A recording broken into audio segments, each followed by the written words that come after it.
outbuilding. I got cats, and so we're back at the house. Let's see. I'm just checking, see what you guys were talking about there. Ian's currently working on our most recent, or not our most recent video. He's working on the video that we were working on, because we haven't gotten any work done in the last few days. Okay, so I made a post about this, but just for a recap, if anyone's wondering what the weird title is about. So we are in Kelowna area, and on, I'm like, I'm a little unorganized. I'm like, okay, what are the facts? So on Thursday, a massive fire. It's like all the days are, all the last handful of days have blurred together. So I think I'm right, but don't hold me to this if I mess up days. So on Thursday, a massive fire started on the area across the lake from us. That area is called like West Kelowna, or the west side, and the fire like came out of nowhere. It was super windy and it grew like crazy, and it burned like a huge amount. Oh, we have Bo here. I have Kaya and Bo. They're all excited to be in the outbuilding with me. Yeah, so it burnt a huge amount of the west side on Thursday. It started in the mountains and it slowly burned down. I'm seeing questions. I'll talk about the fire stuff and then I'll do questions after, because that I couldn't read it. Okay, so the fire burnt down to the lake. We have a really large lake here. And, you know, one of the nice things about the large lake, because we're in a fire-prone area, we get fires every year. You know, what we're currently experiencing is pretty catastrophic. That we definitely haven't had anything like that here before, though Kelowna has experienced fires that destroyed homes and things like that. So it's like not outside of the realms of possibilities for houses to get destroyed. Sorry, I'm distracted by the chat. Okay. Yeah, so the fire burnt down to the lake on by Thursday evening, and then Thursday overnight, unexpected happened, which is the fire then threw sparks and embers all the way over the lake, and then it started like 3 additional fires, all in more populated areas. The areas that were burning previously were definitely like, they don't even know how many homes were destroyed yet. They haven't even started counting it, because it's not like neighborhoods. It's more areas where people have larger amounts of land, so it's more difficult to do estimates, and it's still not safe, and fires are still burning like crazy. But so 3 fires started in more like neighborhood type areas on our side of the lake. 2 of them more Kelowna area, and then 1 just kind of on the other side of the hill from us. And so then over Thursday night, because the winds were so strong, all those fires just were completely out of control. People were told to like evacuate, get out of the area. When they evacuate like, oh, this neighborhood, everyone has to leave, it's dangerous, the fire's you have to leave because of fire danger. They'll then put like so the wind's blowing this way, this area gets evacuated, they'll put this area beside it that the fire is moving towards onto alert. And then those people, they need to be ready to go. And so Thursday night, we were, and I'm trying to remember, it's a little bit of a blur, but Thursday night we were put on alert at least by like early morning on over, like, so, you know, before the sun came up Friday, we were on alert, and the fires were out of control in our neighborhood, basically. And then Friday, once the sun came up, the good thing is the winds died down for us. Unfortunately, what the winds did on the other side of the lake is they started blowing in the other direction, which then brought it back towards populated areas in West Kelowna. And it spread into like very like bad and very, very dangerous areas, and a huge amount of homes were lost. They know the last report was 50 houses in that area were lost, and they haven't even really started counting. So the numbers are going to be really high. No one's been reported missing. No one, no deaths or anything. So, best case scenario for that. No firefighters have lost their lives. And since the fires are still out of control, which means that they could keep growing, right? When the way they talk about fires is they're out of control until they're contained. When they're contained, then they know for sure that they're not going to keep moving. Oh, thank you so much, Kelly. Glad you guys are okay. Hugs to you all. And thank you. And we really appreciate all the messages. We were quite busy, so it took us a few days before we were trying to figure out what we were doing. So the priority wasn't getting back to everyone, but it definitely makes us feel very loved that so many of you were concerned about us and wanting to know about us.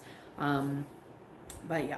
Okay, so on Friday, the fires were still out of control. The fires were still growing. The fires were still spreading. For us specifically, we were on alert, and we could see the fire cresting the hill, right? So like where we are, we're on the other side. Like when we go to the lake in videos, we just pop over the hill and then the lake is there. But popping over the hill right now is where the fire is. And so Friday morning, we saw the fire come over the hill. So it was, it was getting quite close to us. It was moving slowly, and we kept watching it, and it wasn't really doing much. So I wasn't too concerned about it burning towards us. But it's so dry that, spot fires, embers falling down onto our property and sparking a fire was a concern. That was a concern for us, throughout Thursday. Thursday night, we didn't get very much sleep because we basically spent the night trying to figure out what was going on with the wildfires. And then we went, one of the dangers, so everyone in our area is pretty aware of what is dangerous when it comes to forest fires. Because they happen so often. So we try to keep the weeds mowed down in the summer. We don't water because water is limited where we are. But so there's lots of dead plant material around the property, and we try to keep it mowed down so that if there is forest fire, there's less fuel to burn. But this year, our lawnmower broke in the late spring, and we dropped it off at a lawnmower repair place, and we've been waiting 2 months to get our lawnmower back. And so when all this happened, we things weren't great, and we didn't things had some fire risks, but there was no way we could deal with that. So, and we hadn't done we don't water our lawn, we don't water, the weeds around the outbuilding. So on Thursday, we watered around the buildings to dampen the area so that if there was any sort of sparks, they wouldn't burn right beside the building and cause fires that would take out our house or the outbuilding. We went and we removed all the agricultural plastic. The agricultural plastic can be quite dangerous for fires because it's made out of petroleum. They're all petroleum products, so it burns really good. So the landscape fabric that we use on the farm to keep weeds at bay isn't a huge fire concern because it is actually pretty damp under the soil. It holds moisture, right? So it isn't a concern about sparks falling on that and catching on fire. But landscape fabric that we have, like, rolled up and piled in different areas, usually like up against our outbuilding, those are the type of things that could, like catch a spark, ignite, and then burn really hot, which could then cause a fire. So tarps, things like that, greenhouse plastic, shade cloth, all these plastic products like that are a fire risk that we have that tend to kind of get around the farm. So one thing that we have that is great for fire is we have shipping containers on the property. If there was any sort of fire and they're sealed, they're fireproof. So we got all of the, the mess, the plastic mess stuffed into our shipping containers. And we went round and we removed anything, any like patio furniture, any boxes, any stuff like that around our house. And we removed any sort of other plastic products from around the outside perimeter of the outbuilding. We had like some pots stacked up that were, the pile of stuff that we needed to get cleaned. We had a hay bale that's been kind of hanging out. We moved that like away from buildings because that's something that could spark. And then we were bumping water all night Thursday, and then the one thing about when you're on alert for fires is you need to be watching what happens, because when you get evacuated, fire's dangerous. Fire moves really quickly. We packed bags, we packed everything that we needed to be prepared. And then I was keeping watch to make sure that our alert to leave didn't get turned into an evacuation notice, because basically you want to get out of there as quickly as you can for evacuation notice. So Friday we were still on alert. I could see the fire coming over the hill. I was following like social media and things like that to get an idea of what was going on. They were able to start fighting the fires, but the wind was really bad and fires were still majorly out of control all Friday. Things were really bad.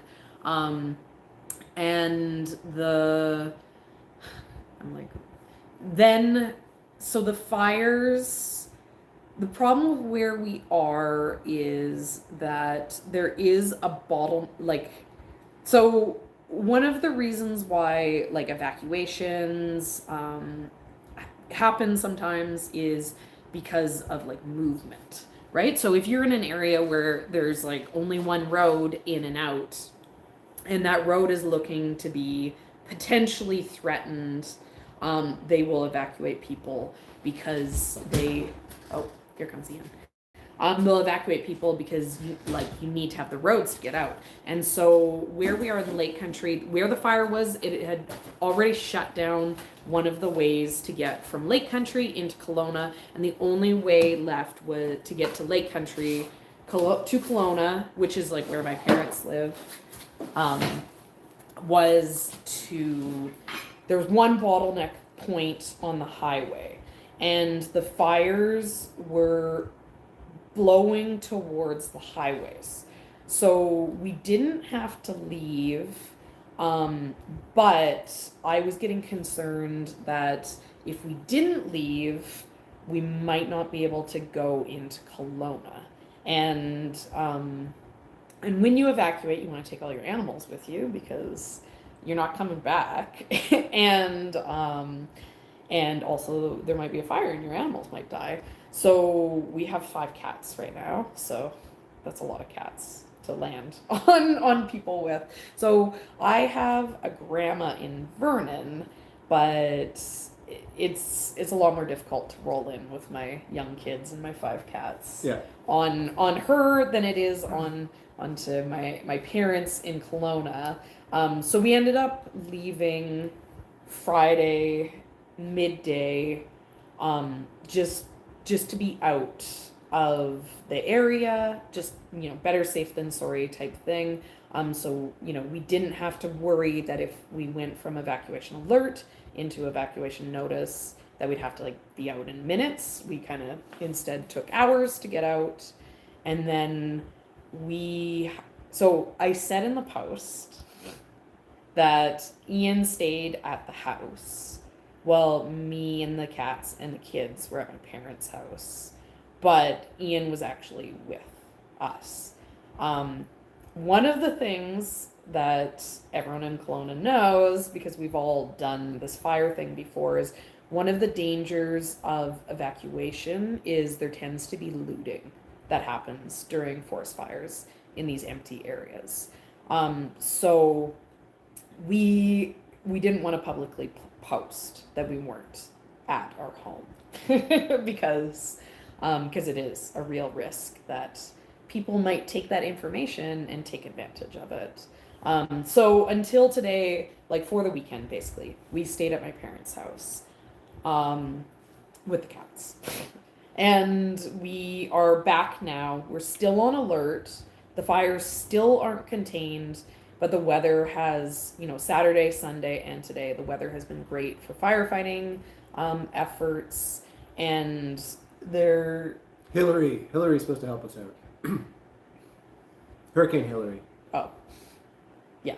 We're supposed to get a little bit of moisture. Maybe not, right? Because no, we're supposed to get some moisture. Yeah, I understand that we're supposed to get moisture, but we're also supposed to get wind from it. Yeah. So when it comes to fires, water helps, but wind is the worst, right? So it's kind of like, with rain comes wind. Maybe you're better off to have it dry and calm. Yeah. But a couple of years ago, one of the reasons that I wanted to evacuate as well is there's a city in northern Alberta in Canada called Fort McMurray. Oh yeah, the Fort McMurray. And maybe 6 years ago or so, it burnt really bad. And it's kind of like Kelowna, where there's a highway that goes through it, and you essentially have to take the highway. There's in Fort Mac even more so than here. There's no way around it. There's no other route. Here we have two routes. We have the highway, and then Glenmore Road around us helps out, and you can take that. But those are the only two roads. There's no back roads or anything like that. There's no forest roads or country roads because of the geography of it. There's just nothing else that you can take that's a through road to get from where we are to downtown. And in the Fort Mac fire, it was just chaos, right? People were super scared. People were posting all these videos of you'd be stuck in traffic on the highway, and there'd be a fire a gas station exploding on fire next to you, and the whole side of the highway, the highway would be having flames blow over it, and people are having to drive through it, and there's no, there's only so many emergency personnel, cops, you have a few cops and you have a few fire trucks, and it's when it's a large scale emergency, they lose the ability to exert any control over anything, because it's there's just chaos everywhere, right? So we felt it was better to be preemptive in case something like that, where all of a sudden you find yourself in an actual dangerous situation that you don't have control over. And then, how stupid would you feel, how horrible would you feel if you're stuck in a vehicle and there's flames going over the highway and you could have left already, you were contemplating it.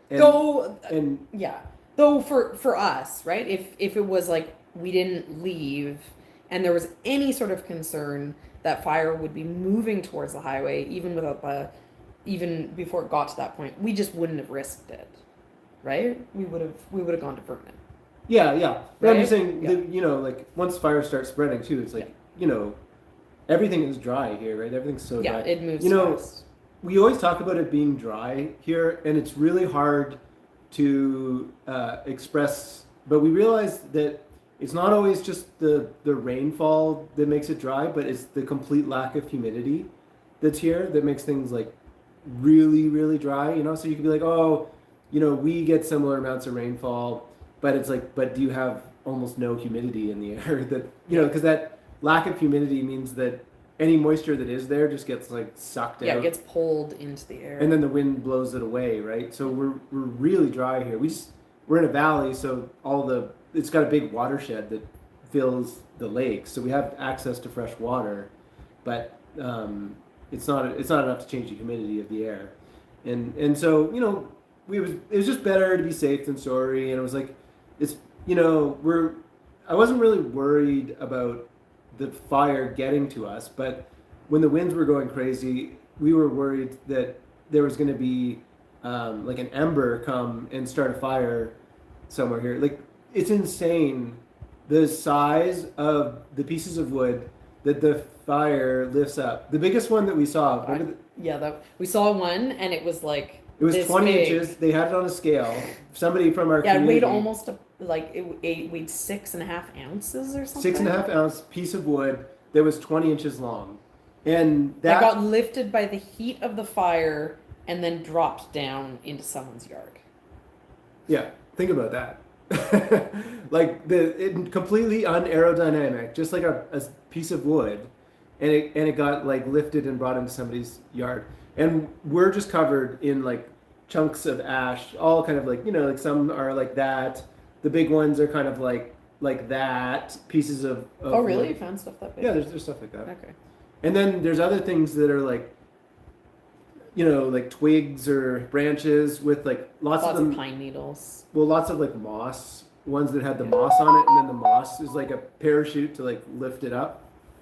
And everything's just littered in that, right? So when the fire and the wind was going crazy, something could have landed and started a spot fire on our property, and then it could spread, right? So that was what we were worried about, because we are buffered by like irrigated orchards, and there's no way a forest fire could spread through an orchard. It's too green, it's too lush. It like maybe the perimeter could burn a little bit, but it wouldn't be able to be like, oh no, it's a raging inferno that's out of control, and they're big enough that the heat from one side, like the forest fire was raging, it wouldn't transfer over to the other side in enough heat to like cause things to spontaneously combust or anything.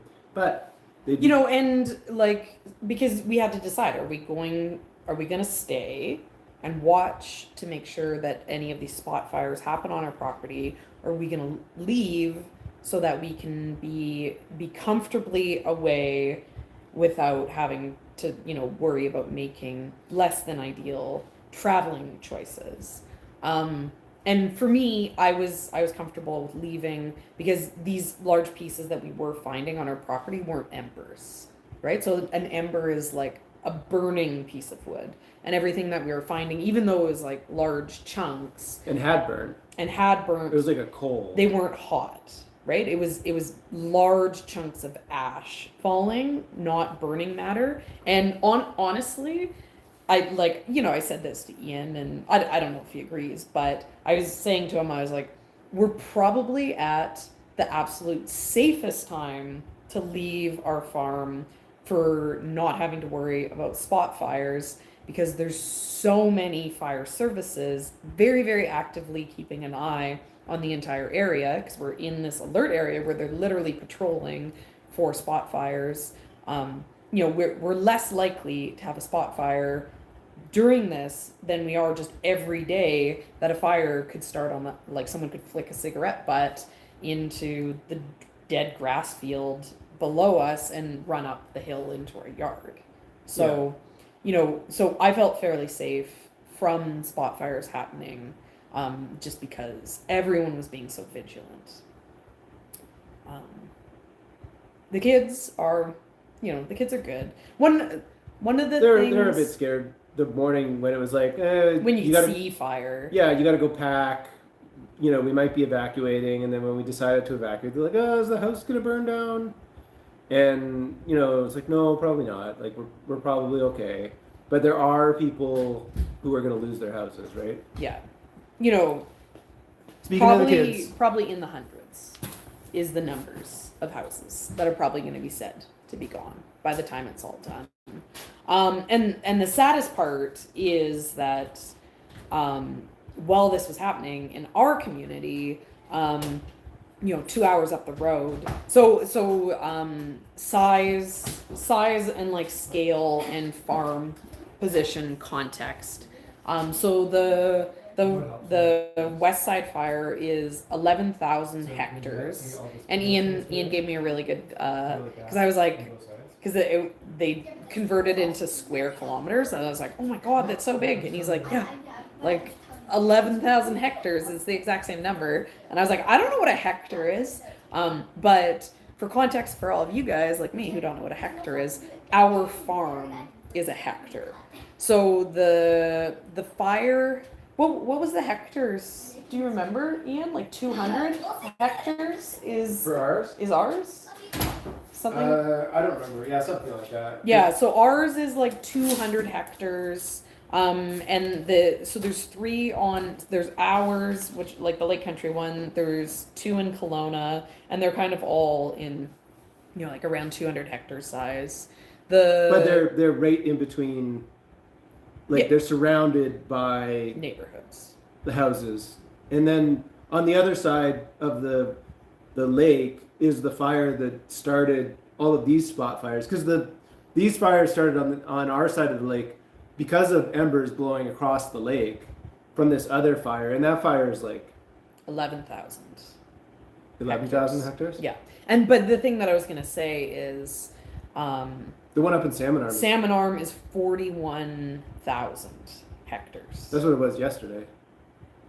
Yeah, and it's probably caused more loss than ours has. Our area has, like an entire small town got burnt. Yeah. All like last I heard, all of Sorrento was like burnt to the ground. Yeah, if you've ever watched the videos where we're like go down to the beach and we're down at the water, and we show the mountains like range, the hills across the lake, that's what was on fire, the big one, the like 11,000 hectares, and that beach that we're at, that's across from it.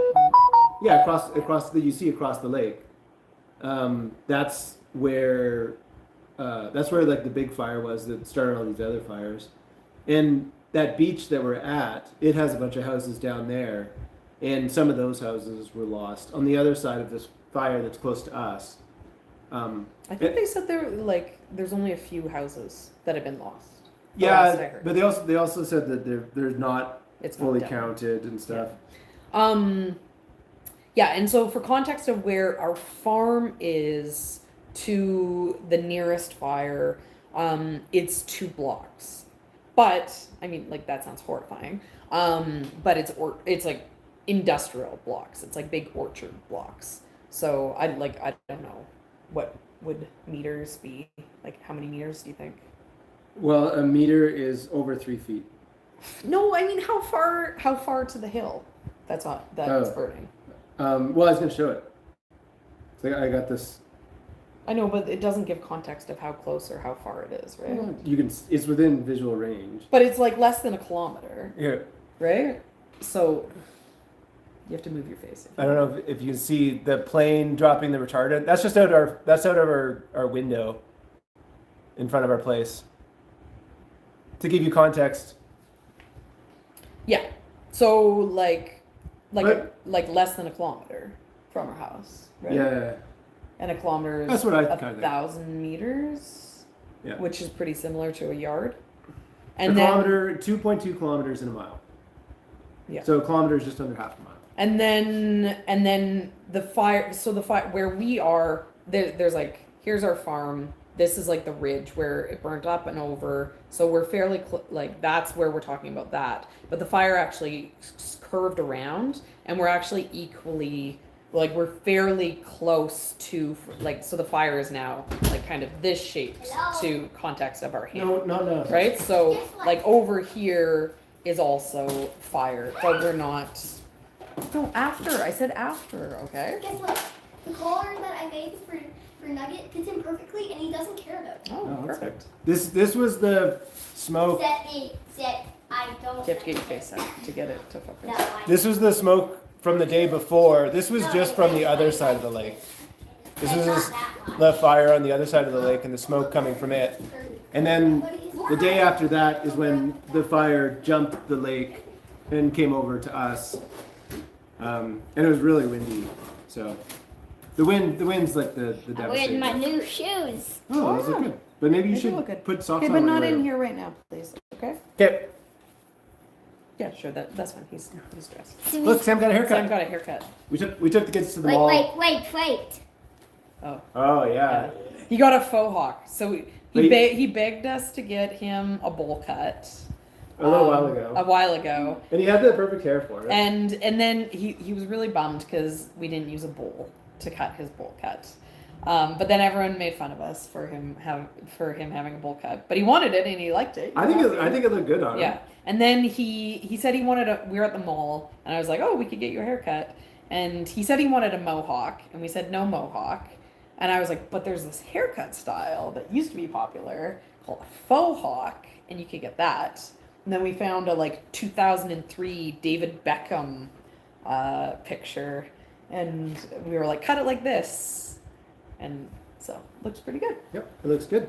All we need to do is frost the tips. Oh yeah, Serena wants to frost the We'll tips. frost now. the tips and then I want it to be staying up. I know. Okay, well maybe we'll find some product. We'll get some Okay, product. well take the Gorilla Glue and take it up to the house, and when Mommy's done on the thing. I thought you were gonna say. I was like, don't say that. No, Don't give him bad ideas. I because think. he wants to glue his mood ring together. Where'd you put it? Oh, it's right here. Yeah, hair cement. No, I got Ian has some sort of wax type stuff that he can put in his hair. He has stick straight hair. It's gonna be very difficult for him to be able to spike it up, but I'm sure we'll be able to find something.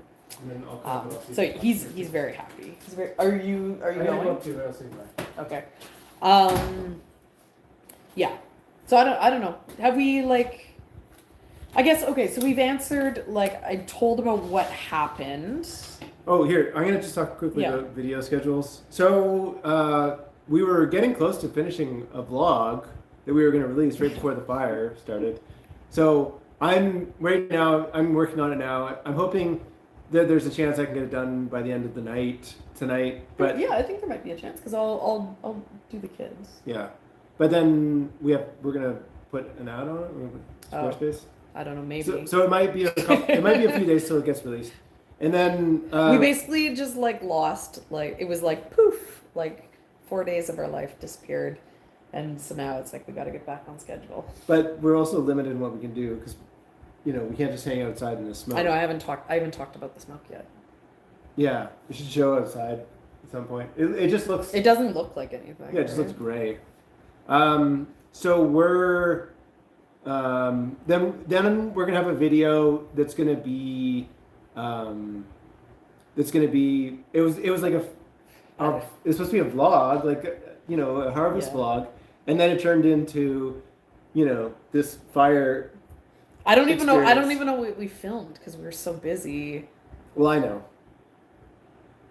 Okay. There's I think it's going to be a really interesting look at what happens. We have we can gather resources of different fire footage too. Yeah. There's some of the videos and the pictures and stuff. It's just it's just insane. Well, it's like an entire wall of flames going across the lake, right? I saw a time lapse because it's an entire hillside, right?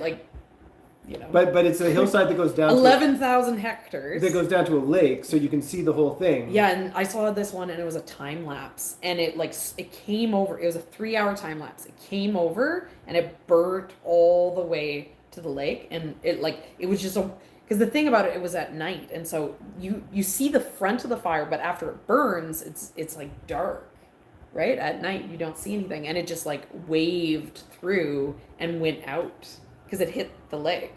It's kind of crazy. It's sirens. You get this rush of adrenaline and stuff when the fires are burning and close. Everything feels hectic, and you have to slow yourself down. You have to slow your thoughts down. And there's a siren going by right now, but it's just there's a steady stream of emergency vehicles going by, and then there's all these cars going by, and then tons of trucks with all their travel trailers, or people hauling animals, trucks with their backs just loaded with gear, everybody just trying to like get everything out while the getting's good. And people are speeding, and it just has this like kind of chaos energy to it. It's kind of unnerving. Now, one thing about our property, because Kelowna is like prone to burning, right? Kelowna is like very, it's the Okanagan, but the joke is it's Smokanagan, right? Because we just get drowned in smoke every summer. And so we are used to it. So one of the things about this property is that it does seem like it's fairly fire safe because we are surrounded by the orchards. And that was like a big benefit to it when we bought it. Yeah, we like fire safety was part of our purchase list. Because if you back onto like one of these forest areas, then you're always going to be so close to a potential burn. But the firefighters did an amazing job, because one of our friends, like that hill that you saw that I showed where the fire retardant was dropped, at the base of that hill is a friend of ours, and their house sounds like it survived. So Who? What? Oh, like, yeah, locally, yeah. Yeah. So Yeah, I don't even think it burned to the road. So they did a really good job of fighting the fire in our area. We are close. We're also close to like the fire station, and we're close to being close to the lakes. When you're close to the lake, which I realized when we had a fire, we had a really close fire to our old place when we lived downtown. We lived right next to this park called Knox Mountain, and Knox Mountain got a fire on it when we first lived there. And the helicopter, because it's like literally we were so close to the lake, the helicopter would just go fill up its bucket, go drop it off, and then go and fill up its bucket. There's kind of two of them, I think, that were doing laps. And whenever they're able to do like really quick turnovers from dumping the water and then going and filling up their bucket again, they really have the ability to control things. But when they have to fill up their bucket and then climb up, 1,000 feet to get to the place where and fly a handful of kilometers, that really adds a lot of time. And helicopters have to fuel up like fairly frequently. So when you're close to the lakes, like we're close to 3 lakes. The turnaround time is like, say it's 10 minutes where we're at, but conversely, if we were not even like the water bombers. So they or the skimmers. They have these planes that like hover along the surface of the water and fill with water, right? So they like fly in a formation. So I think there was like 3 or 4 of them that were doing it. They would fly down, skim along the lake, and then circle and drop their water, and then like fly back, skim along the lake, circle, drop their water, and they were able to do 3 laps in 10 minutes. Yeah. But say it was like a 20, or say it was like a 15-minute helicopter flight in one direction with a full bucket of water, then that helicopter might only be, I don't remember how long it is. I think the helicopter can fly for about 2 hours or something like that. I don't remember exactly. I used to be in them all the time. But say, you might only get 4 round trips of buckets before you have to go back to the airport and fuel up. Right? They wouldn't use helicopter water buckets to fight that type of fire. Yeah. They'd do a fire retardant and then go and reload. But yeah, no, it like we're just lucky where we are. Yeah. And that was part of the reason why we wanted to and we're lucky that our community is who it is, right? So numbers, 35,000 people were evacuated like Thursday night to like Friday afternoon. Like that's an insane number of people, and it wasn't crazy, right? There was traffic, but it's like our community knows how to safely and smoothly do these massive somebody things. Likes my shirt. This is from a guy who does tie-dye at our farmers market. Yeah, what's his name? P Delicious? Or P-licious. P Delicious? Yeah. Right? And he does really, really cool stuff. Like the coolest tie-dye stuff I've ever seen. And yeah, like this shirt, I think took him like 3 or 4 hours of tying and stuff. But I was like, oh, like these custom colors, and because he had other ones like this. Yeah. So you can be like, oh, can you make me one with this type of like pattern with, you know, these basic colors, and he'll like put it together for you. Which is a good lead-in to the questions that people have been talking Okay. about the market. What's happening with the market? What's happening with the farm? You're going? Yeah, I'm gonna go get Bo. Give him a Okay. bring Can him you over. close this because the door's open, so there's probably smoke coming in. Yeah. Even though it doesn't feel too bad in here. Okay, so everything's on fire. The problem that we have right now, we don't think our place is in danger.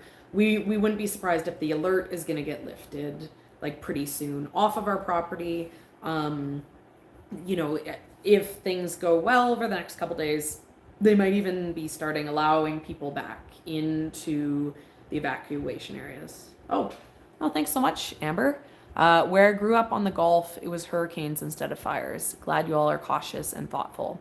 Wishing your community a speedy recovery. Yeah, and that's something that Ian and I actually talked about. It's like this is the natural disaster that our community has to deal with on a regular basis. So when a fire happens, we know, right? We know what we know how to pack.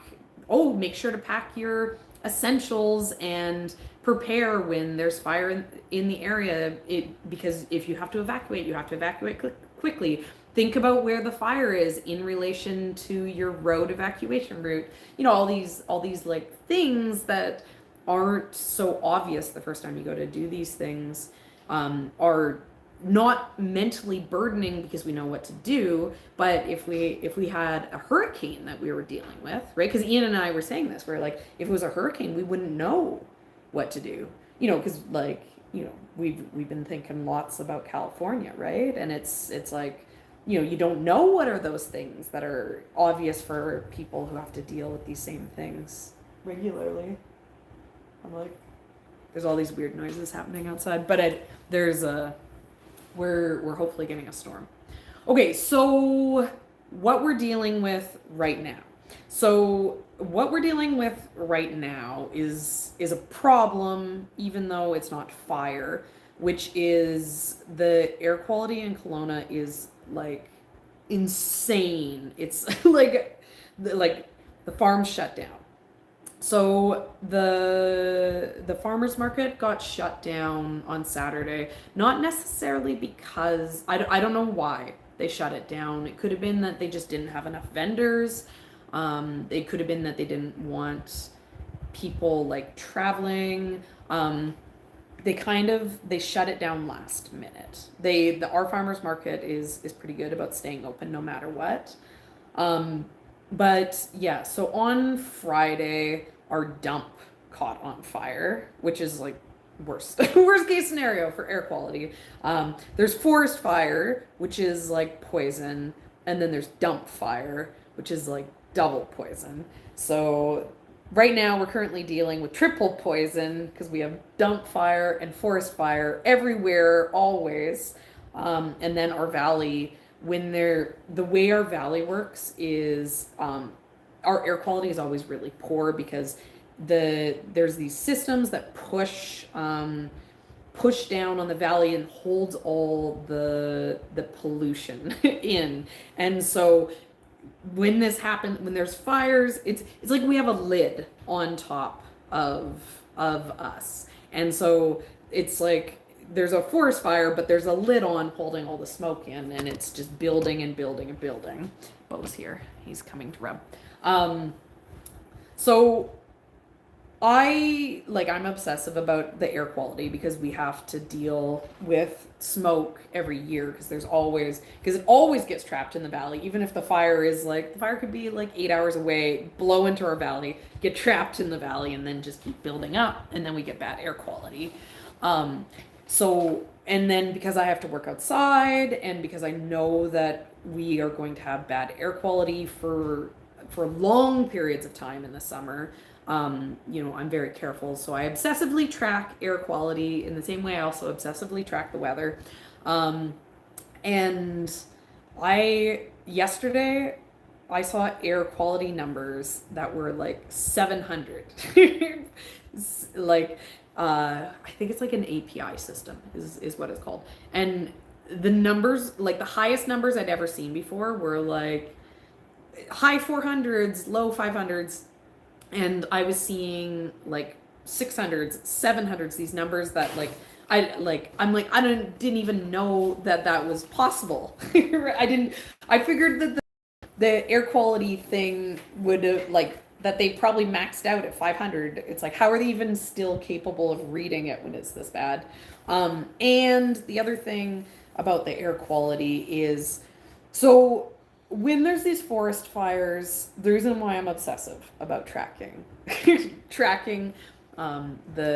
air quality is the forest fire visual air quality can be, forest fire smoke visual air quality can be very poor without it necessarily being very dangerous, and vice versa. It can look clear and the air quality can be really dangerous. So visually making a call on what it looks like is a bad way of making a call, because the larger particles are what really blocks up visibility. Larger particles is like when you can really see that smoke cloud. And the larger particles are often less dangerous, right? Because they don't go into your bloodstream. But the smaller particles, which kind of can be like, oh, it's just really hazy out, those are the really dangerous ones. And right now, the air quality that we're dealing with is these insane numbers, and it's all the dangerous, the most dangerous particles. So it's bad.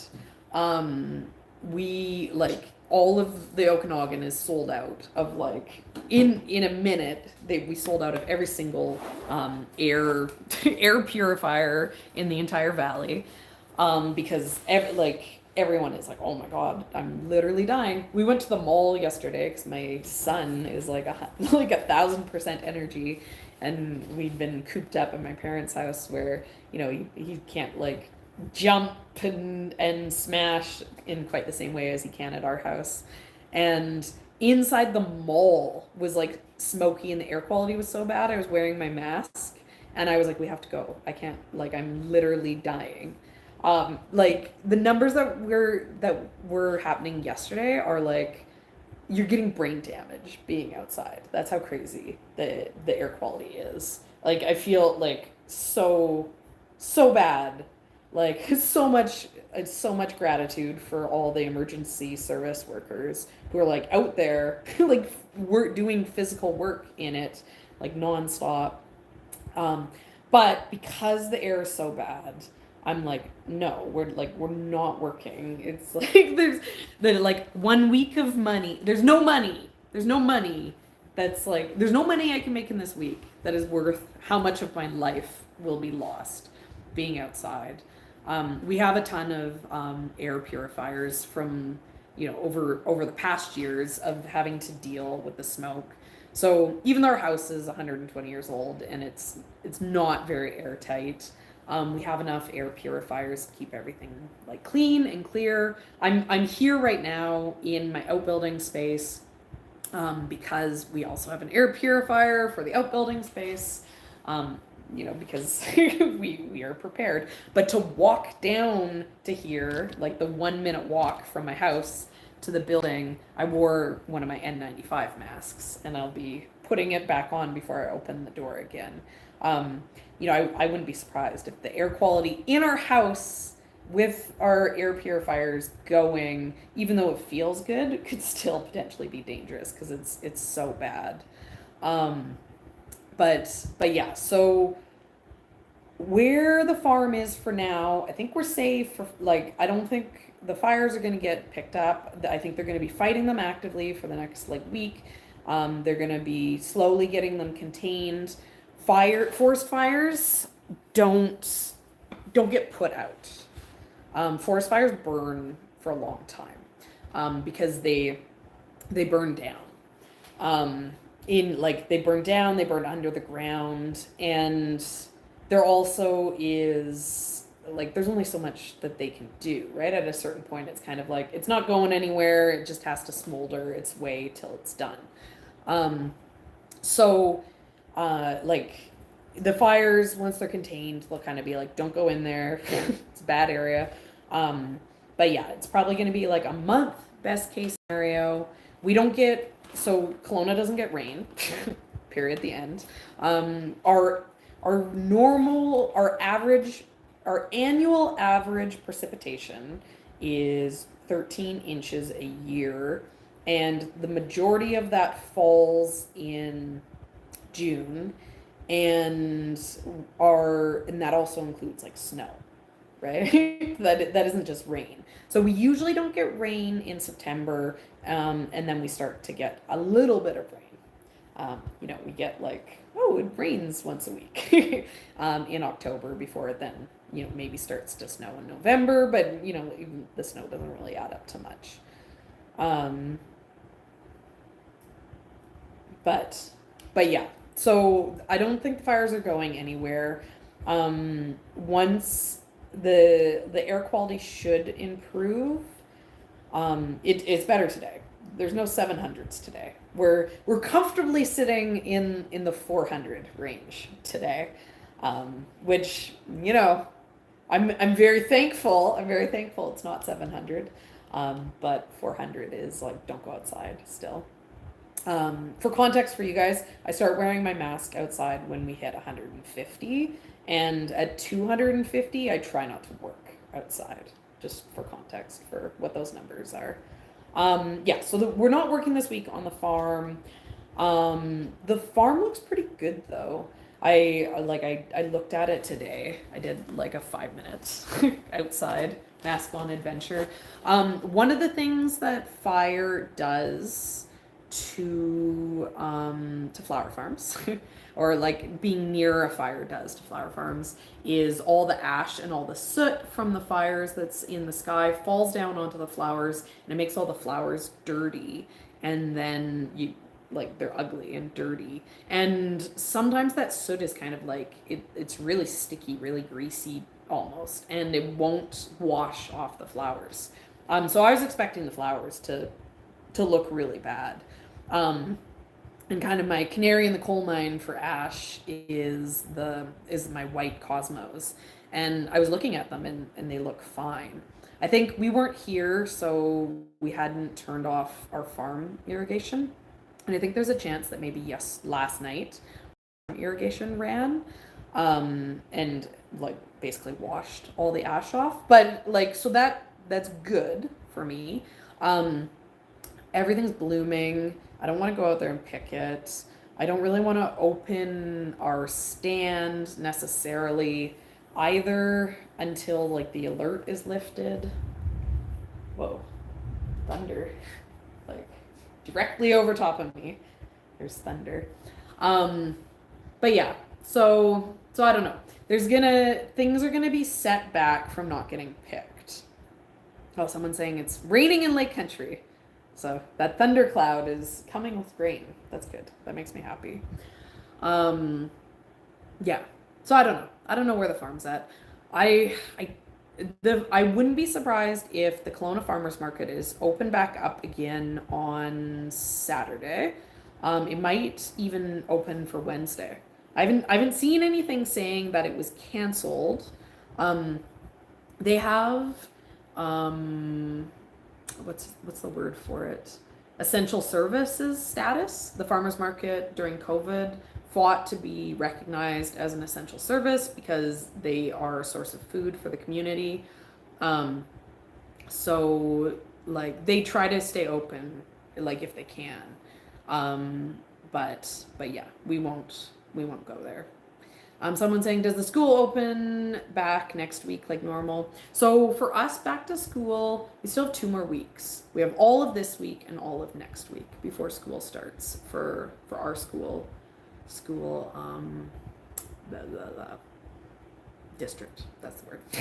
So we still have 2 more weeks till back to school. And the school is in the alert area, but there's like I said, I don't think that it would still be I think in the next day or two, all the alert areas are going to be taken off alert, and it'll be safe to go back to school by then. Like there's no way the fires won't be safe, because the school's another spot where it'd be difficult for the fire to burn to from where it is now. Yeah, so not best case scenario to have everything burning.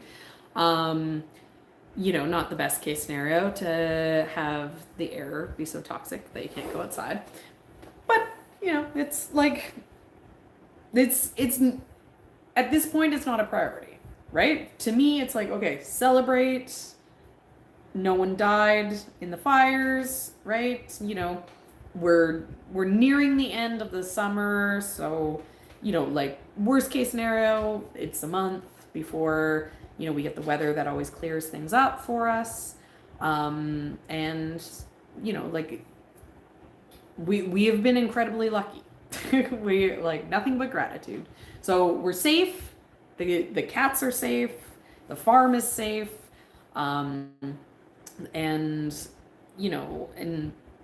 we're gonna take a little bit of time off, take a few days off. I'm in the outbuilding. It's full of flowers that I picked for getting ready for the market and didn't do anything with it. But it's mostly dried flower stuff. So I don't know. Maybe I'll spend the week hiding with the air purifier, get some dried flowers made for the fall season, and have a rest, have a recharge, and yeah. So, I can stay. The kids are mega off on bed. It's been chaos the last few days, so I can't stay for too long. But I can do questions that don't have to be fire questions for 25 minutes type thing. If you have the chat gets really hard for me to read. But if you have a question, if you can put it in capitals, then that's the easiest way for me to see it and then to try to get it. Because if too many come in on the chat that I can't see it, and then I have to pause it, and then that gets difficult. But yeah, so I can do some questions. You could do a new dry swag for your flower farm stand. I was saying that to Ian. So my walk-in cooler. So because it was so hot, we were having a heat wave right before the fire happened. It was it was very hot. It was too hot to work during the day, and so I had to do I was doing all this weird harvesting stuff to be able to be ready for the market in time with all this heat wave issues. And so I picked a ton of marigolds on Wednesday night. So the cooler is currently filled with marigolds that it's use it or lose it. And I just see the question. I'll answer that. So the marigolds, we have to use them. But we're not really gonna be selling them. So I was saying that we should maybe, because there's I probably picked 200 marigolds, and they look amazing, and they have really good vase life, and they can handle being outdoors. So I was we should do a big display out in front of the road, because it's also a road where it's a major access road for anyone who's doing work in anyone going to the fire stations would drive past it. Anyone on their way to go into the other fire areas would drive past it. People in the community are still using our road. So I was we should make this beautiful display out there. So people, it could cheer everyone up when they're driving down the road to have this fun thing to see.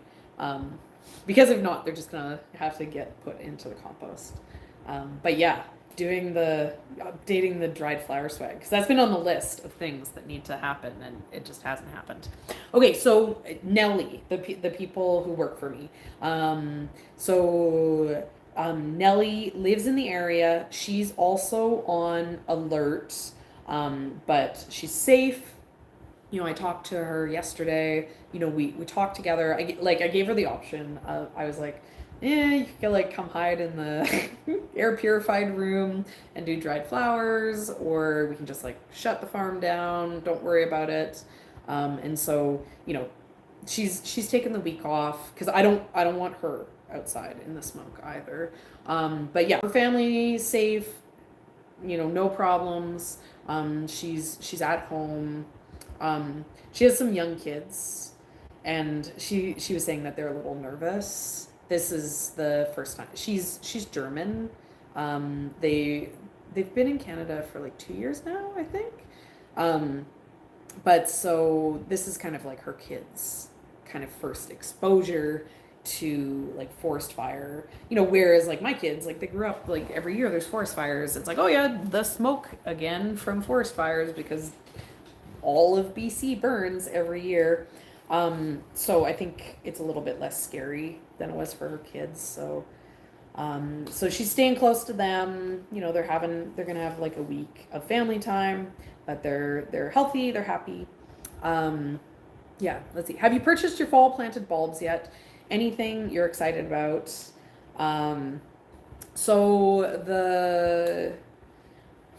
is a good question.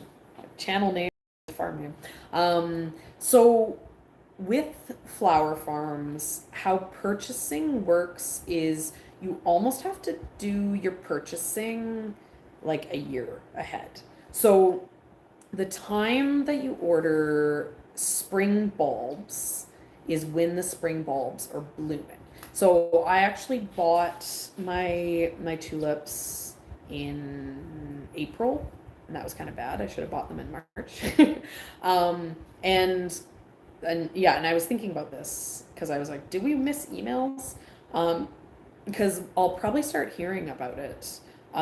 Because so where my bulbs come from is they grow in Holland and they bloom, and everyone goes to the Holland tulip festivals, and then they mow the tulip flowers off, and then they dig up the bulbs, and then they clean them and grade them and sort them and pack them into refrigerated shipping containers and throw them on big huge boats that travel across the world until they get to ports in North America, where they then unload them, and then they go to the distributors who then ship them to me.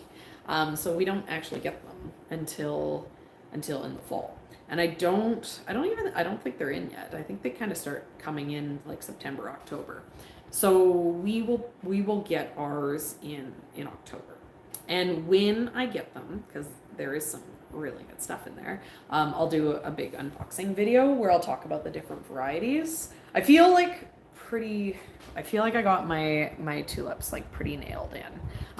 And another exciting, this is like, I've been obsessing about this in the live videos, but best unboxing video of the year is coming because we spent $10,000 on peonies this year. We ordered $10,000 worth of peonies from Unicorn Blooms, which will also be coming in October.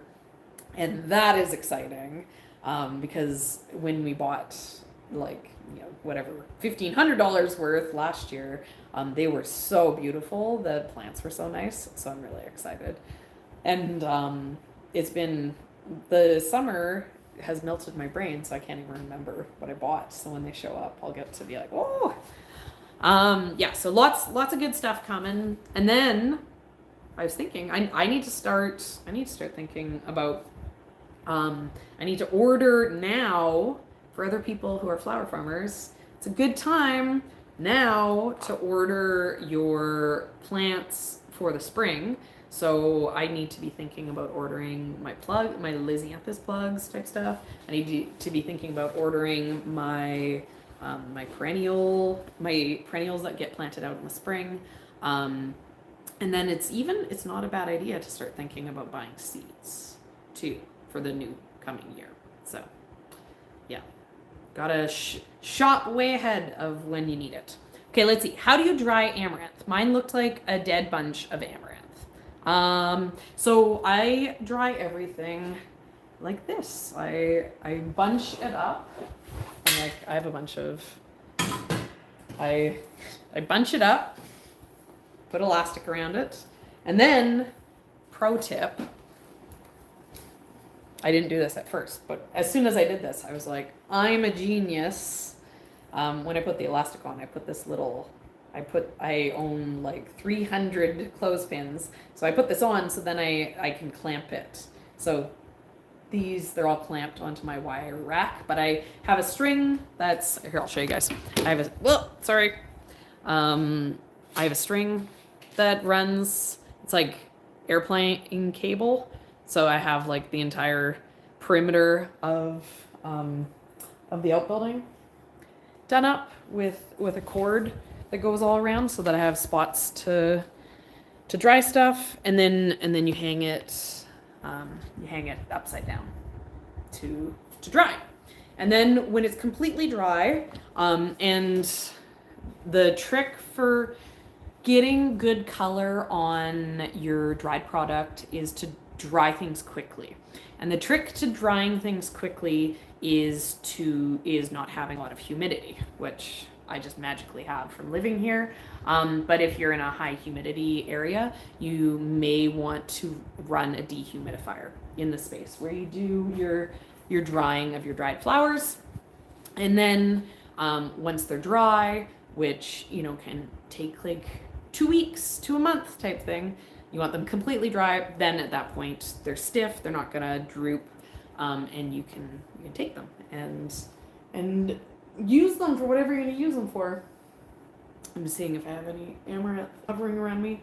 So one, because you asked about amaranth specifically, I need a prop. Okay. One of the things about amaranth is when you hang it upside down to dry, when you then do it upright, it is poker straight up because it hung stiffly upside down when it dried. So one thing that I like to do with an amaranth is to not dry it upside down. You're not going to be guaranteed that it's going to turn out well, but you can get some interesting shapes. So I'll sometimes put amaranth into like a bucket to dry, and then when you do that, it like will weep down when it dries, and then you have some amaranth that has some interesting shapes to it, which is nice to work with the amaranth specifically because they look a little weird. But if you really don't like the shape of your dried flowers, one thing that you can do is you can steam them a little bit, which just puts a tiny bit of moisture into them, and then you could kind of like steam the tip of the amaranth until it gets little damp so that it like curves, and then you let it dry again and it'll kind of stay like that. So there's some tricks for being able to get it to do some funky stuff. Okay, why YouTube channel different than farm name? So if you go in the way back machine, which is go to our video tab and then scroll through all the years of videos that we've made, we actually started making videos before we owned a farm. And so the name of our channel, You Can't Eat the Grass, came from like a joke that we kind of had, like, and it's not even really a joke, but so in our old place, we were like, I really like permaculture, like I'm interested in low water usage gardening because we're in such a dry area. I love vegetable growing food. I'm obsessed with growing food. So in our old house, we had a massive garden in the backyard, and we were always putting in like berry shrubs, and we had a big massive maple tree that took up our entire front yard. and then grass underneath it, and the grass just never like it was stupid to have grass under this tree in the Okanagan. Whoever had owned the place before us had obviously like been obsessed with grass. When we took the grass out, when we got a I can't remember if Ian did by hand or rented a tool. There's like a turf cutter tool that you can get. But when we put in our garden, Ian lifted the grass to then to put in our garden beds, and he took all the grass that he pulled up to the dump, and he was like throwing it into their compost pile at the dump. And people were like, "Why are you throwing out turf? Right? Like, what? Like, you paid good money for that. Why are you just throwing it in the dump?" And he was like, "No, this is like the grass that I'm like getting out of my yard." Anyway, so we like had this grass in this front yard, and it made no sense. And we were like running out of growing space in the backyard. And so we decided that we were going to remove all the grass out of the front yard. And we were going to like put in more fruit shrubs, put in like other perennial like herbs, and put in like perennial like food items. We had like a hedge along the sidewalk that was all just walking onions. It was like the funniest hedge ever. But so as we were doing it, so we were out there in like taking grass out of our front yard, and we lived in an area of town that was like really highly walkable.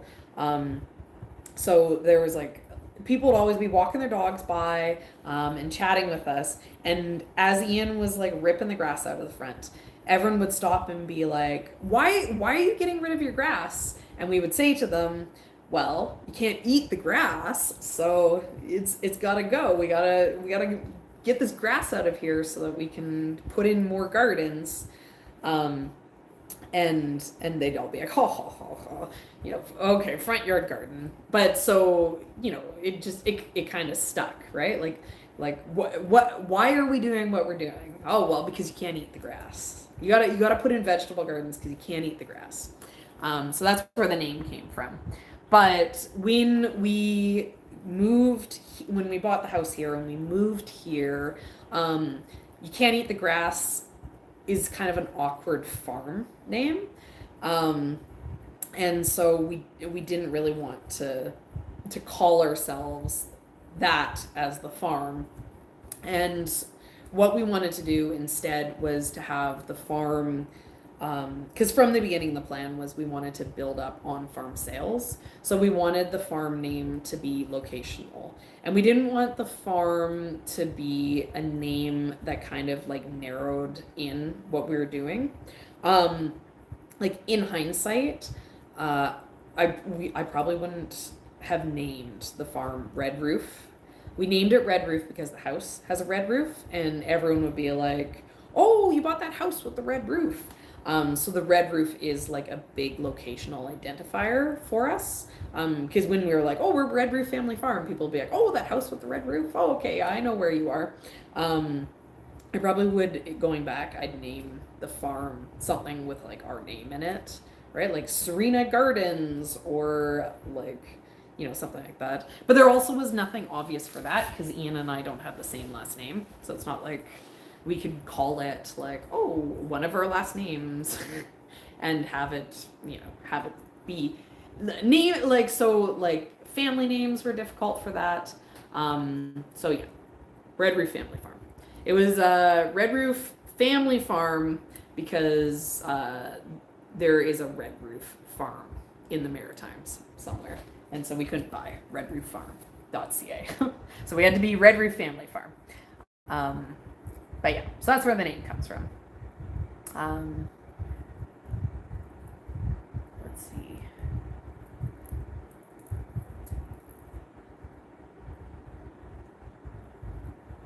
Yeah, I know what, like, so everyone is like wanting to like donate stuff because someone's saying we should make bouquets for the emergency services. everyone is wanting to like donate stuff to the emergency services. The problem is the emergency services are kind of busy being emergency services. So they were super appreciative like on the first day when they didn't have any food and people started like, oh, someone was like, let's make some sandwiches to bring over to them. But at this point, because it's been a few days, they're like, please don't come here, please don't bring anything here. We do not have space for it. We need to like use the space for like coordinating the emergency services. So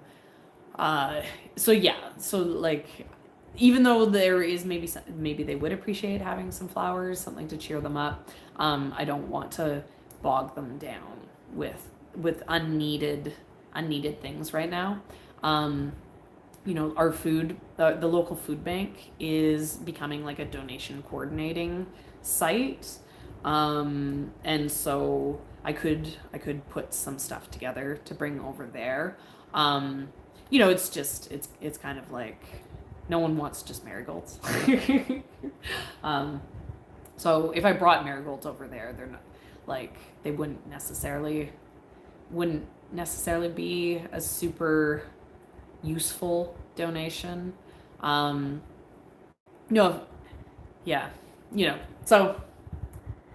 it's one of those things. I love flowers. Oh, thank you so much, Lisa. That's really generous. Thank you. Let's see. My place is so humid this summer that my dried flowers became bendy now. Yeah, totally. Right? And that's like, so at inside my house, I leave, because in the summer things get crazy, and I'll have flowers in a vase and they'll drink all the water out of the vase before I realize that it's happened. And it's so dry from the no humidity that they'll dry so quickly in my house. And fair enough, we don't have air conditioning in our house. I'm sorry. That like, I have vases that were fresh bouquets that are now like dried flower bouquets. So I have the opposite problem of bendy bouquets. I'm laughing at you guys. My cat eats the grass. Yeah, and you can't. This season is you can't eat the ash. Oh, someone's asking, how are your tomatoes growing? So they're doing good. The tomatoes were like, my big tomatoes have finally started producing. Nellie was like, hey, do you have any tomatoes this weekend? And I was like, yeah, go pick all my tomatoes because I'm not at home. So there's none right now that are ripe, but in a couple days, because she got them all. But my cherry tomatoes are producing like crazy. Sam, so my daughter doesn't like tomatoes, which is unforgivable. I told her like she must be adopted to not like tomatoes. But Sam loves tomatoes. Sam is also a tomato-based life form, just like me and Ian. And so now that tomatoes are like back in season and in abundance, he just like I put a bowl, like, and like when I say bowl, I mean like I put a bowl of tomatoes in front of him and he's just like, oh yeah, like popcorn. The other day for dinner, I was like, oh, what do you want for dinner? And he's like, I want tomatoes. And I was like, okay, I'll go pick some cherry tomatoes. I'm like, how many do you want? And he's like, I want 100. And so I got a bowl and I was like, counted them. I was like, okay, this is 50. When you eat this, come back, and when we fill it back up again, it'll be 100. And he did. I think he did end up eating almost 100 cherry tomatoes. Let's see. Cuts down on weeds too, Serina. Gotta plant more flowers and food, I say. Yeah, everyone. Yeah, totally. Right? Who needs grass in your front yard? Crazy. Who wants that? There's no reason to talk to the neighbors if you just have grass. You rip your grass out, you put a garden in, and then you're popular. Then you're Mr. Popular on the road. Everyone wants to talk to you. Well, let's see. Banana Showtime. Thank you so much. Support for the farm. Oh, well, thank you. That's very generous. All of you guys, thanks. We appreciate that you just watch. Don't be worried about us. We're doing good. We're in a good position. We can make some videos. this week and inside and make some money that way. Yeah, scary. So, things Jilly had a fire similar kind of distances to us from the house. Yeah.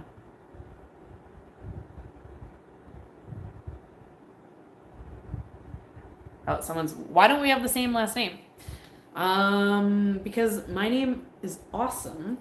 My last name is Nell, and Ian wasn't interested in that. His last name is Colbeck, and I wasn't interested in that. So, and there's one thing that we hate so much, which is paperwork, and so I didn't really care about having his last name, and I did care about doing paperwork, so we didn't change any names. And then our solution, right? Because the only complication with not having the same name is then like figuring out what we're gonna name the kids, right? And so our solution to that is, because coming up with names is also incredibly difficult. I kudos out to people who give their kids like 10 names. Like that is way too much compromise to have come up with all these names that everyone agrees on. Ian and I were like, okay, we can come up with like a name. We also we've found out the gender of our kids, because we were like, there's no world that we're gonna come up with two names. We need to know if it's a boy or if it's a girl, and then we can just come up with one name.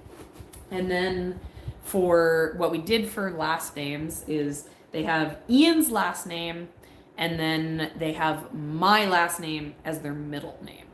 So we only had to come up with one name for each of our children, and then they have my last name somewhere in their name, and they have Ian's last name somewhere in their name, and they can do whatever they want with that as they get older and change things around. But so much paperwork, all this name stuff. Yeah, I mean, I mostly just go as YC. What do people always call me? YCETG. I get called YCETG a lot. The acronym for You Can't Eat the Grass. I like Red Roof for your brand name. Will be a commodity if and when you sell. Yeah, I don't know. It would be it's not like I could trademark it, because it's there's so many things named Red Roof. Have you tried Bukashi composting? We're really bad composters. We don't actually compost properly because, and part of it is it's so dry in Kelowna. The only way you can properly compost in Kelowna is if you water your compost. Because without the water in the compost, basically the compost pile just dehydrates, and then it doesn't cook and build the heat and all the things that it needs to do a proper hot compost. And we also we do a lot of plant matter that we let dry out before we take it off of the farm. So when you're putting dry dead plants into things. What I really want to do eventually, composting is great because, you get good stuff from weeds, but it does take time. And I think on our farm, it's not like we could compost anything that would add up to a significant amount of nutrient for the farm. But what I think we'd do in the future, if we wanted to be more generative, if we wanted to be more generative of our nitrogen inputs on the farm, we would probably do cover crops that we would then till in.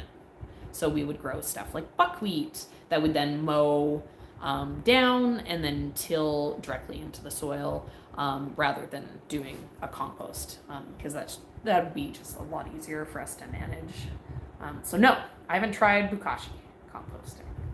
And then we have the chickens next door, so that's where all of our house compost goes to. We just dump it over the fence, and then it turns into eggs.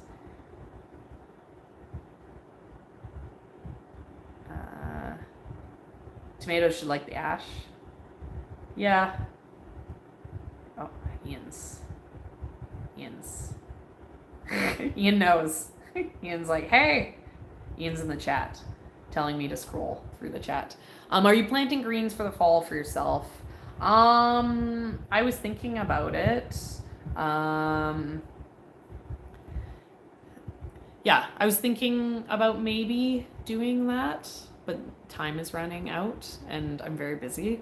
So it's not a huge priority. We have mustard that basically, and like mustard greens. They basically, I call them my cover crop because they grow where my lilies are. But they grow and then they go to seed and then the seed goes everywhere and then like as soon as the weather cools down, they grow. So I get like a big flush of them in the spring and the fall. So I have greens just as weeds. And then we have a bunch of kale and Swiss chard plants that grew as weeds that I left.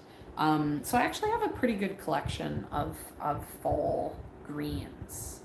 So I don't know if I'm gonna bother. I think I'm probably gonna like just harvest and eat my tomatoes and then try to be more organized for next year. Because I did really bad on, I said we were gonna have this big veggie garden this year and then the year disappeared and the veggies didn't happen. I have 200 tomato plants, so I won't starve. But yeah, the flowers are just really hard to manage.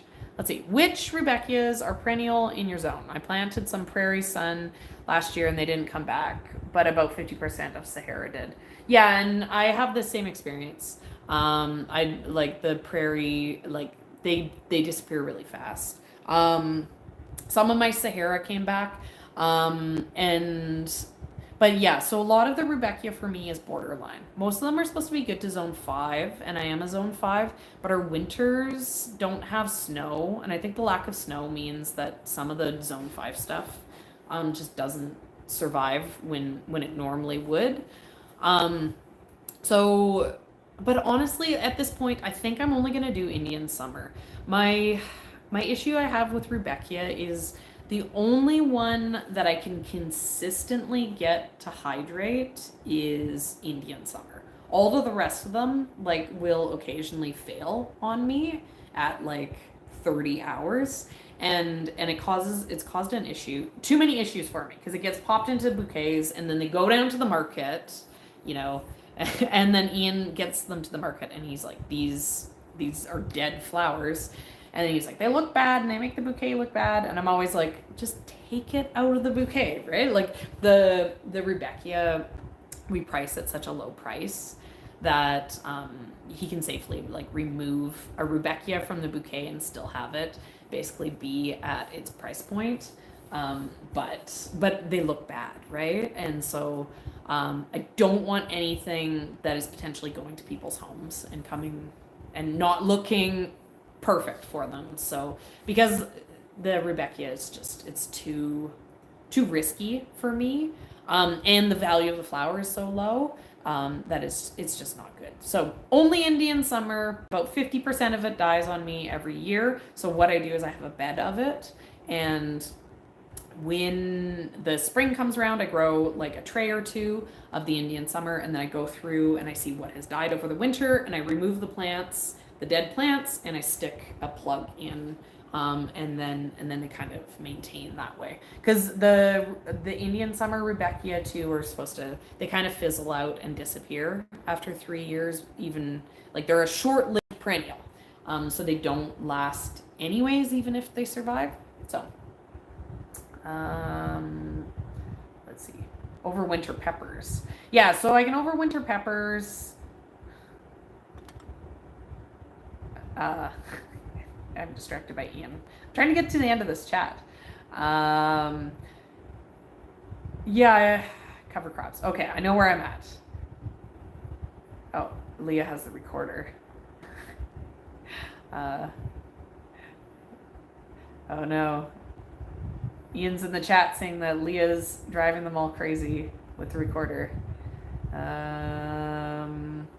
Okay, let's see. Tips for germinating Rudbeckia. I have some sitting in trays doing nothing. So they won't germinate. Okay, I got to the end. There's one more question here, and then Ian, I will be up.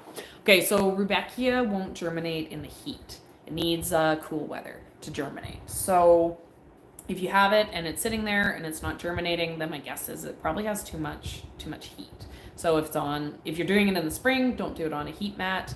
And if you're doing it in the summer, maybe like pop the tray in the fridge for a few days. And then before taking it out and trying to germinate it. Or for me, like an example is lettuce.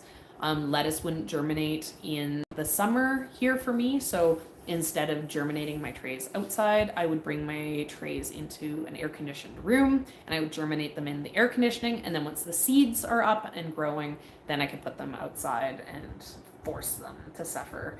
But yeah, so it can be too hot as well as too cold for seeds. Seeds can be picky for germinating. So maybe that's the problem. Okay, let's see. What do you think happened to the Lisianthus this season? Was planted too close? Okay, so this is the last question. So no more questions in the chat, and then I have to go. So last year, I grew Lisianthus, and they were too short. And what happened last year was it was a cool, cool spring. And I didn't plant my Lisianthus plugs out right away because I was a little nervous about how cold it was. I held on to them and they got root bound in their trays. And so when I planted them out, because they were root bound, they kind of never recovered from it. And then because my brain doesn't work, I can't even remember that long. But I think we went from like a long, cool spring into like really hot. And then last year, they did like the long, cool spring. They were kind of growing steadily. The cool spring last year, I thought because it was so cool that my watering was sufficient. But because it was so windy, and this comes back to, we have like 0% humidity here. So the air pulls humidity out of the ground. So even I thought it was cool enough that it was cool enough that the sun wasn't evaporating moisture out of the ground. So I wasn't watering that much, but it was so windy and so low on the humidity in the spring that even though it was cool, the air and the wind was pulling so much moisture out of the soil that I wasn't actually having enough irrigation in the ground because, I hadn't ever dealt with anything like that before. And so the Lisianthus last year struggled with being root bound and with not getting enough water and then spiking straight from like cool into heat, which triggered them to bloom when they were still quite small. So I had two short Lisianthus last year and I was like, okay, I'm going to do better. Right? And so I was like, it doesn't matter how cold it is. I'm going to plant them out as soon as I get them next year. Right? And so then this year they showed up in March. It was like cold. And I was like, I don't care. Lisianthus can handle the cool. I'm planting them out. I planted them out, but there's a big difference between -1 and -6, and it was too cold for them, and they really didn't like that. And then but I also planted them twice as tight this year as I did last year because other people were saying, oh, I plant like 4 per square inch. Like I plant them crazy tight because one of the other issues that we had last year was they all fell over. They were laying flat on the ground. And so then my stems looked like this. And then when I picked them and put them in the bouquet, they were still fine, but they would have been better like this, right? So I was like, I'm going to plant them closer together so that they'll self-support a little bit better. And I also knew that they never really got leaves at all, so like it would make the weeding and the management easier. But so planting them super close together wasn't an issue, but when I planted them, it was too cold and so they didn't grow at all, and they were, even still, they were like a tiny bit root bound. They almost, it was like they got root bound because they didn't grow in the ground. Some of them I potted up because I was gonna try to sell some of them as 72 trays, and I did. I sold a few, but I also kept a bunch of those. But so I potted a bunch of those up, and those ended up being like great. They weren't root bound at all because I had them, I was managing them. They were inside, they were under lights, so they weren't -6 like they were in the ground, and they were getting more even moisture. The other thing that I messed up on with Lisianthus this year is water. They didn't get enough water because it was super hot. They're in my greenhouse where they're on drip irrigation, and so the Lisianthus, the drip irrigation just wasn't providing enough moisture, and I knew that they needed more moisture, so that I did sprinkler, like I did I don't know, what am I trying to say, like a top water to them, like, you know, once a week, once every 10 days type thing, but it wasn't enough. They're just like, they're really, really demanding of moisture, which, like, I now know, right? I now know they need like way more water than other crops. I also know that they are like super heavy feeders. So I did fertilize them a couple times, but I will probably fertilize them even more. I'll probably fertilize them like every 2 weeks. So what I did wrong with Lisianthus was I let them get too cold, but I also now know that if you plant them out when it's too hot, they're never going to get tall either. So you do have to plant them when they're cold, but if it's -6, it's too cold. So next year, when I get my plugs in March, if it's -6, what I'm going to do is I'm going to pot them up instead of planting them straight out, so that they don't get root bound, but I don't plant them until like it's more -1 type temperatures. So that's like my first step. The next thing I'm going to do is I'm going to change my irrigation in my greenhouse. I'm going to add in like way more drip lines. I'm going to keep them on drip because the flowers, oh, Ian's like, hello, I'm almost done. The flowers, now I'm brain farting. The flowers are very susceptible to water damage, right? And because they're such a high-end flower, I need to make sure they're not getting water damage. So they need to be on drip, but I need like 6 lines per bed instead of like 3 and 4, which is what they're currently on. I'm still gonna plant them super, super tight and super dense. The planting them dense did do a better job of keeping them upright. And then I'm also going to be fertilizing them every 2 weeks, and hopefully that plus shade cloth to make them stretch their stems as long as possible will be the trick to finally getting tall Lisianthus. The other trick that I have for tall Lisianthus is no pinching, but I found out that Lisianthus is similar to snapdragons, where you purchase them according to their bloom date types. There's like a whole number system with the Lisianthus too. So what I'm going to do when I'm purchasing soon is I'm going to make sure that I'm going to buy a succession of different bloom times in my Lisianthus, and that way I don't have to pinch, so I can still get the biggest stem possible, and hopefully next year will be the year. That's the plan. So that's everything I've learned about Lisianthus so far, which is basically they're a bunch of divas and they're super hard to grow. But okay, and like I could complain about Lisianthus all day, but the numbers, the reason why I don't mind that I have some not so valuable shorty Lisianthus this year is that if I can get them figured out, which I know I can, right? I'm just not great at growing them, and in general, like, I'm not that great at growing flowers. I'm a lot better at growing vegetables than flowers. There's a lot of like learning curve that I still have to do to be, consistently growing top quality flowers.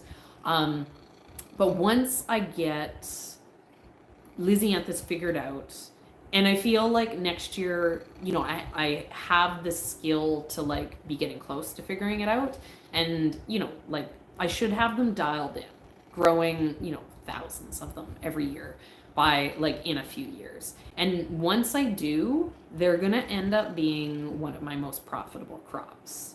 Even selling them at, like the low price that I retail them at in our market bouquets, even at like, selling them at like a low wholesale price of in-season Lisianthus. The kids are coming. Once I get that dialed in, because the actual labor on the crop is fairly low, and I have like a good spot for them to like have them be a summer greenhouse item. Once I get that all figured out, like it's gonna be worth the money that I'm losing. Okay, but I gotta go. The kids are coming. They're here. Thank you guys so much. Thanks for all the kind messages. It's me, Mario. Okay, guys. And that's what I'm fixing. Okay, guys. It's me, Mario. Okay, so. Ma. Did you see me Ma. talking to you? Yes, I did. Okay. Mario. Guys, just quiet, please. Just quiet. So thank you guys so much for all the kind messages. It means a lot. Okay, I just need to finish. It means a lot to us to know that you're thinking of us. When you're hearing these stories about things like this happening. We're safe. We're fine. The farm's gonna be fine. And yeah, and it's all good, right? It's very sad. It's very sad for everyone in the community. So much loss. But yeah. Ian's working on a video, which will be coming out somewhat soon. He's not working on it now. Well, you will once I put you guys to bed. So we will have stuff coming out. This is a cutie Yes. tire. I know. We'll probably Here's have a tires, Hey, full shh, body. I'm almost done. And when will we make my moon win? Okay, we'll do it right now. Wait, so I tried. Okay, I'm going. Okay, thank you guys for hanging out. See Okay, ya. Bye. Bye. Bye. Bye. Guys, rude.